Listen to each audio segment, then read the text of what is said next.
নমস্কার বন্ধুরা, সংসারের রীতিকথায় সবাইকে স্বাগত জানিয়ে চলে এসেছি নতুন একটা রেসিপি নিয়ে। প্রায় দিনই রাত্রিবেলা মনে হয় যে রুটির সাথে কি রান্নাটা করা হবে। দিনের বেলাটা তো যাই হোক কেটে যায়, মাছ মাংস ডাল ভাত এসব, কিন্তু রাত্রে রুটির সাথে তরকারিটা আমাদের খুবই ভাবতে হয়।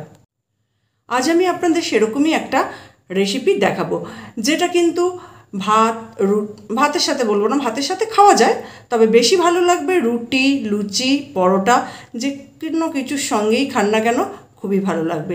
তাহলে চলুন দেরি না করে রান্নাটা শুরু করা যাক।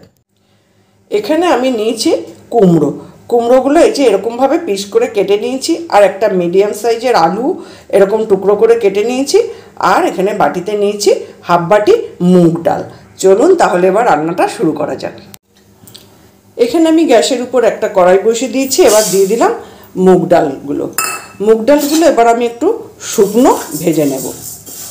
খুব বেশি লাল করব না, একটু শুকনোভাবে ভেজে নেব। মুগ ডালগুলো ভাজা হয়ে গেছে, বেশ একটা সুন্দর ভাজা ভাজা গন্ধও বেরোচ্ছে। এবার আমি ডালটা নামিয়ে নেব।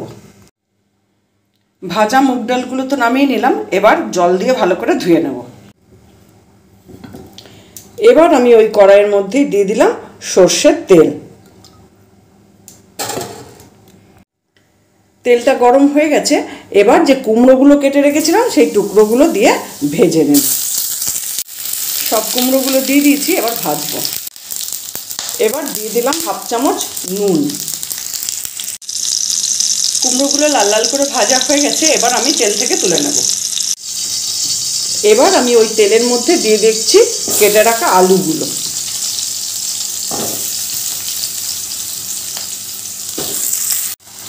এবার দিয়ে দিলাম হাফ চামচ নুন, আর দিয়ে দিচ্ছি সামান্য একটু হলুদ গুঁড়ো। এবার আলুগুলো লাল লাল করে ভেজে নেব। আলুগুলো লাল লাল করে ভেজে নেওয়া হয়ে গেছে, এবার আমি আলুগুলোও তুলে নেব। আলুগুলোও তো তুলে নিয়েছি, এবার ওই কড়াই দিয়ে দিলাম আর একটু সর্ষের তেল।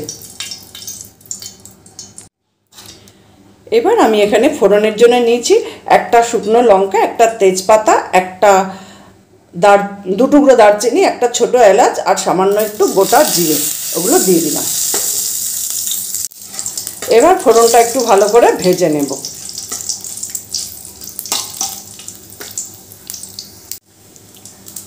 ফোড়নটা ভালো করে ভাজা হয়ে গেছে, বেশ সুন্দর একটা গন্ধও বেরোচ্ছে। এবার আমি একটা টমেটো টুকরো করে কেটে দিয়ে দিলাম সামান্য একটু নুন, যাতে টমেটোটা তাড়াতাড়ি নরম হয়ে যায়। এখানে একটা বাটিতে আমি 1 চামচ হলুদ গুঁড়ো, 1 চামচ জিরে গুঁড়ো, 1 চামচ ধনে গুঁড়ো, 1 চামচ লঙ্কা গুঁড়ো আর 1 চামচ হলুদ গুঁড়ো নিয়েছি। এবার এটা জল দিয়ে গুলে একটা পেস্ট বানিয়ে নেব। টমেটোটাও বেশ নরম হয়ে এসেছে, এবার যে মশলার পেস্টটা বানালাম ওই পেস্টটা তেলের মধ্যে দিয়ে দিলাম। এবার মশলাটা ভালো করে কষিয়ে নেব।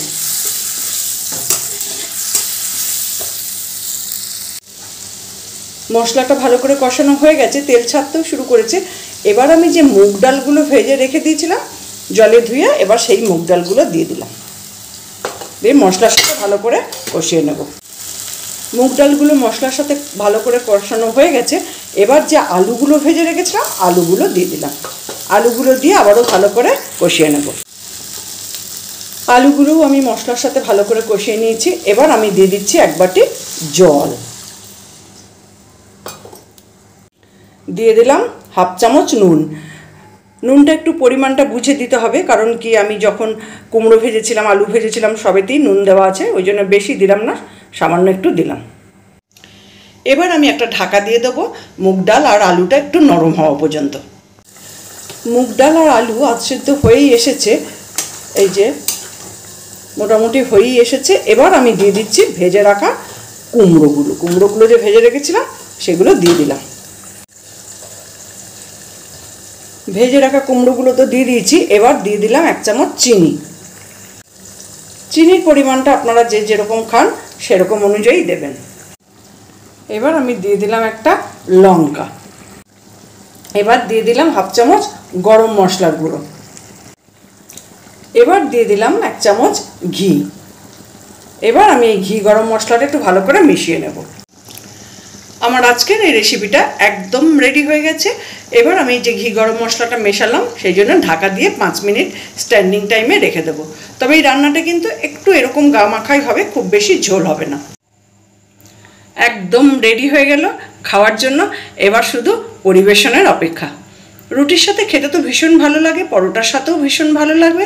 আমি অনুরোধ করছি একবার হলেও বাড়িতে বানিয়ে দেখবেন। উপকরণ তো বলতে গেলে সেরকম বিশেষ কিছুই নেই, দেখলেন আপনাদের সামনেই তো করলাম। আলু, কুমড়ো আর মুগ ডাল, এই 3টে উপকরণ দিয়ে যে এত সুন্দর রান্নাটা হয় একবার না খেলে কিন্তু বুঝতেই পারবেন না। দেখলেন যে রান্নাটা আজকে আমি দেখালাম, খেতে কিন্তু ভীষণ সুন্দর হয়। আমার এই রেসিপিটা ফলো করে আপনারাও একদিন বাড়িতে বানিয়ে দেখতে পারেন, খুবই সুন্দর হবে। রুটির সাথে খেতে তো ভীষণ ভালো লাগে, পরোটার সাথে ভালো লাগে। তাই আমি বলবো একবার হলেও কিন্তু বাড়িতে বানিয়ে দেখবেন। আর বাড়িতে যদি বানান কেমন হয়েছে অবশ্যই জানাবেন। আর আমার ভিডিওটা যদি ভালো লাগে একটা লাইক দেবেন, শেয়ার করবেন, কমেন্ট করবেন। আর যারা আমার ফেসবুক পেজ থেকে দেখছেন পেজটা ফলো করবেন, যারা আমার ইউটিউব চ্যানেল থেকে দেখছেন চ্যানেলটা সাবস্ক্রাইব করে নেবেন। আর অলরেডি যারা সাবস্ক্রাইব করেছেন, আমার সঙ্গে আছেন, পাশে আছেন, তাদের তো অসংখ্য ধন্যবাদ। এইভাবে আমার সঙ্গে থাকুন, পাশে থাকুন, সবাই ভালো থাকুন, সুস্থ থাকুন। দেখা হবে অন্য কোনো দিন অন্য কোনো রেসিপি নিয়ে।